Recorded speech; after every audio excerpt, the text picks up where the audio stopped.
จะสบายดีโอเคเนาะมื้อนี้ก็ถือว่าเป็นมื้อที่2ที่เราจะพากันไปเที่ยวอีกเหมือนเดิมเนาะซึ่งว่าเป็นทริปของพัสกูลาวร่วมกับพัสกูไทยเฮาเนาะมื้อนี้เฮาก็สิไปหลายจุดได้บ่เนาะซึ่งว่าเต็มที่มื้อนี้เนาะนี่เป็นถือว่าเป็นมื้อที่2ที่เฮาพากันนำเที่ยวเนาะในครอบครัวพัสกูเนาะเป็นการดีเดิมในปี2026เนาะที่ว่าเฮาจะพากันเดินเที่ยวเดินงานเต็มที่เนาะมื้อนี้มันจะมีจุดที่เขาจะไปเนาะอาจจะเป็นพาทีมงานขึ้น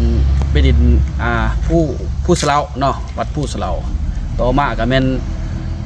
วัดผู้จำปาสักเนาะเป็นจุดคือยังเป็นจุดมรดกโลกเนาะที่เพิ่นได้มีการสร้างไปได้หลายพันปีพอแหละเนาะแต่ว่าจะให้ทีมงานของพัสโกไทยเฮาได้ไปเห็นบรรยากาศเนาะในแขวงจำปาสักเฮาเนาะจุดท่องเที่ยวที่โดดเด่นอีกจุดหนึ่งเนาะเป็นจุดมรดกโลกเนาะแล้วก็อยากให้ทุกคนเนาะที่ว่าได้ไปเห็นเอาบรรยากาศเต็มที่ของมื้อนี้เนาะซึ่งว่าหลังจากจบที่เฮาไปบัดผู้แล้วเนาะกลับลงมาในภาคค่ำหรือภาคตอนเย็นเนาะเขาจะได้มีงานปาร์ตี้เหมือนเก่าเสร็จเคยเนาะซึ่งว่ามีคณะวงดนตรีของเขาเนาะก็คือเพชรเมืองลาวบันเทิงศิลป์เนาะจะถือเชิญมาร่วมงานในมื้อแรกเนาะซึ่งเพิ่นก็เชิญนักร้องลั่งหลายทานเนาะเข้ามาร่วมแล้วก็มีคณะอาจารย์ดนตรีเฮาเนาะมาหลายทานเนาะมาประชับมิตรกันระหว่างประเทศไทยและประเทศลาวเนาะรับรองว่ามวลซื่นแน่นอนเนาะ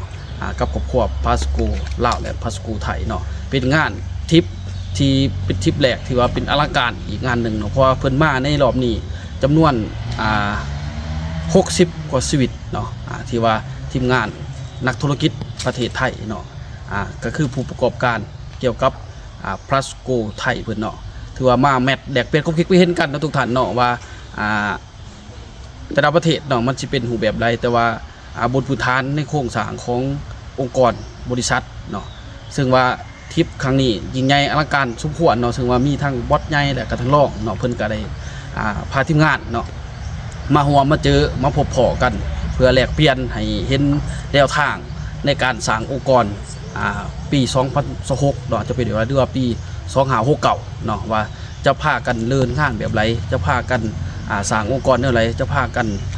ขายรูปแบบใดเนาะเพื่อให้องค์กรของแต่ละทีมเติบโตเพื่อให้บริษัทของเรามีการเติบโตขยายเนาะจากพื้นฐานสู่องค์กรใหญ่เนาะระดับเมืองระดับแขวงระดับประเทศเนาะอันนี้เป็นมุมมองนโยบายต่างๆของบริษัทเพิ่นมองเห็นไหลว่าอนาคตจะเป็นรูปแบบใดซึ่งว่า2025เฮาก็เห็นได้ว่ามันไปในรูปแบบของโครงสร้างของธุรกิจได้เห็นชัดเจนแล้วแต่ว่าใน2026นี้เพิ่นจะสร้างองค์กรหรือว่าแนวทางของบริษัทพัสกูเวอร์ไวหรือว่าพัสกูลาวเฮานี่เนาะเติบโตเคียงคู่บริษัทและสมาชิกเนาะและผู้นำมีคือว่ามีได้มีได้รับเนาะเข้าสู่กันลำด้วยบางครั้งเนาะมันคงเนาะอันนี้เป็นทิศทางแนวทางของบริษัทพัสกูทั้ง2ประเทศเฮาเนาะแล้วตอนเฮาไปจุดเที่ยวต่างๆเนาะเฮาก็สิได้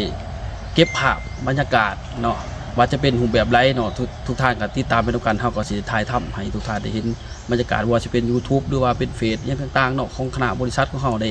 จะพากันเก็บภาพได้หลายให้ทุกท่านได้เห็นในโลกโซเชียลเนาะสำหรับมื้อนี้ข้าพเจ้าเพชรเชื้อเจริญพันธุ์เนาะในนามคณะของบริษัทคือห้องประธานบริษัทเนาะขอกล่าวคำว่าสบายดี